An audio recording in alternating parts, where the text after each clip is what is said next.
Hello and welcome to our 7-8 minutes of weekly Torah talk. Our guest today is Rabbi Jeffrey Salkin of Temple Solel in Hollywood, Florida. The rabbi's book about Bnei Mitzvah Torah commentary is about to be released. So hello Rabbi, and thank you for being with us. Hi Shmuel, nice to be with you. Our parsha is Shemot, and in this parsha the children of Israel multiply in Egypt. Threatened by their growing numbers, Pharaoh enslaves them. He orders the Hebrew midwives to kill all male babies at birth. The midwives do not comply, and Pharaoh commands his people to cast the Hebrew babies into the Nile. A child is born to Yocheved and Amram and placed in a basket on the river while his sister Miriam watches from afar. Pharaoh's daughter discovers the boy, raises him, and names him Moses. Moshe sees an Egyptian beating a Hebrew and kills the Egyptian. The next day he sees two Jews fighting and berates them. There he reveals his deed of the previous day, and Moshe understands that he needs to flee to Midian. He rescues Jethro's daughters and marries one of them. God appears to Moses in the burning bush at the foot of Mount Sinai and instructs him to go to Pharaoh and demand, "Let my people go." As we all know, Pharaoh refuses to let them go. The first pasuk of the parsha says, "Ve'ele shmot bnei Yisrael habayim Mitzrayma et Yaakov ish uveito ba'u," and these are the names of the sons of Israel who came to Egypt with Jacob. Each man and his household came. So, Rabbi, the book of Bereshit just ended, and we are at the beginning of a new book and a new theme. And it begins with a dreadful story about Pharaoh demanding to throw all Hebrew children into the Nile, into the river. What do we make out of such horrific story? I've always viewed Exodus chapter 1 as being Jewish micro-history. In other words, we have the Israelites in Egypt, and it's interesting that the verb that is used is habayim Mitzrayma, that they are still in the present tense coming into Egypt, which is a eternal anti-Semitic theme that the Jews are newcomers, parvenus in their I'll land. ask you, Rabbi, to move a little rightward so we can see you better. Yeah, I'm sorry. Now keep going. This will be the first time. This will be not the only time that someone has asked me to move to the right. You just need to understand. Okay. But the story is really very clear, and that you have Pharaoh becoming suspicious of this foreign element, and you have the first incidents, really, of what you and I would call anti-Semitism. That the Jews, the Israelites, are a foreign element in Egypt, and they are accused of dual loyalty.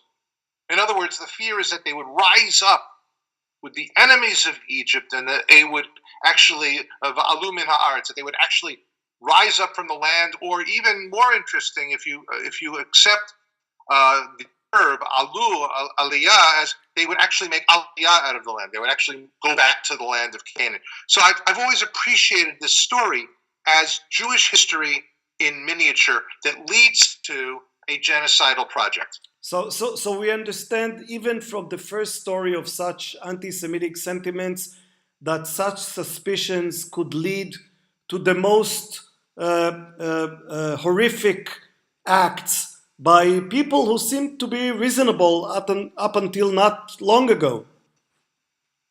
Well, the text here, Vayakom melech hadash al Mitzrayim asher lo yadat Yosef, the idea that a new king arises who does not know Joseph implies that there is a willful historic amnesia that falls upon Pharaoh and upon the Egyptian people.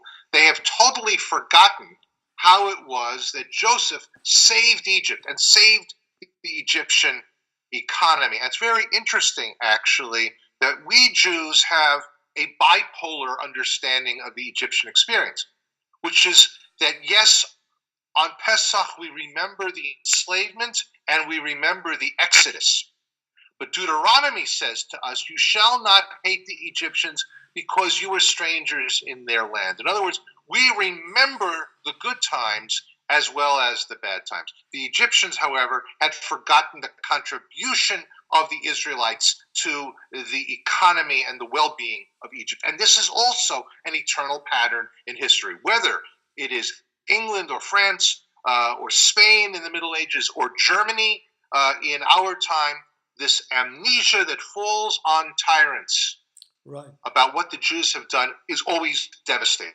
Right, and let's talk for a second about the midwives, because maybe their response to the demand by Pharaoh is also a microcosm of Jewish behavior. And I would ask you, is their refusal more cunning or more courageous?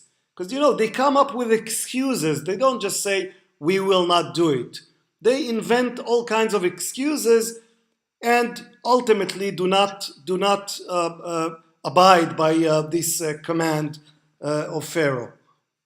Well, it's amazing. First of all, we are told that they are Yirei Elohim, that they are God-fearers.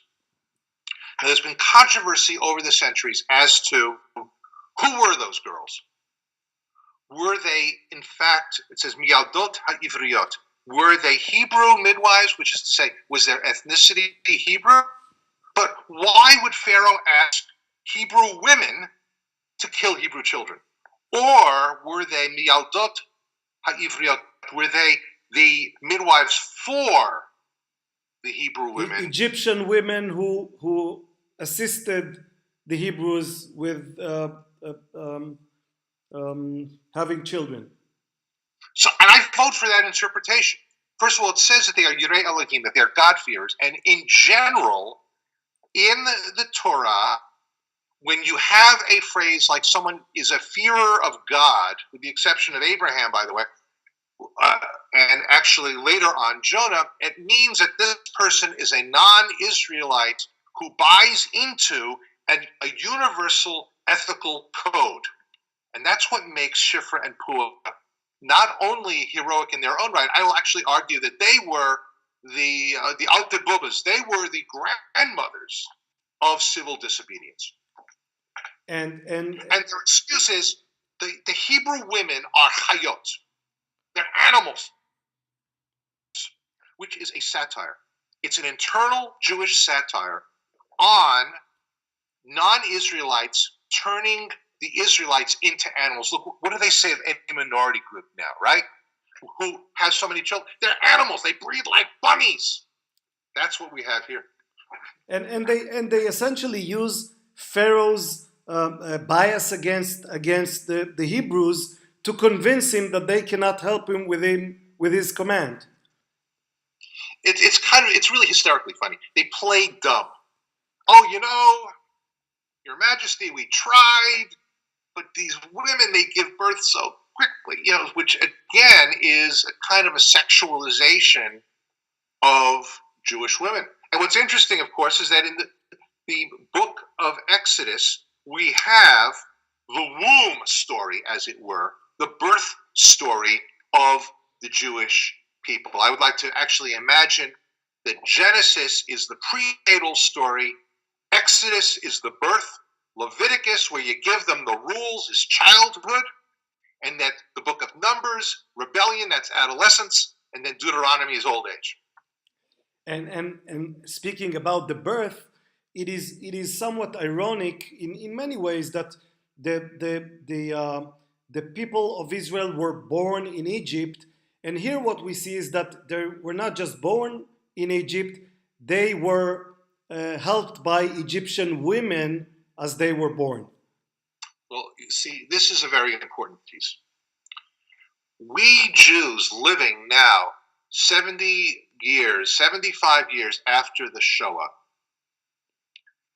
need to inscribe within our hearts the memories and the stories of the righteous Gentiles, not only Christians, but Muslims in the Balkans and in North Africa, who helped to save Jewish lives.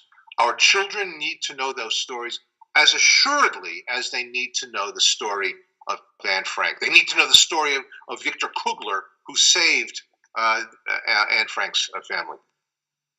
The moral imperative. Right, and the midwives in Egypt are the first example of such people that we have. Sure. And is it not a coincidence to you? I don't know if you can relate to this. I'm sure you can. Look, I find it very funny. The Torah has a sense of humor.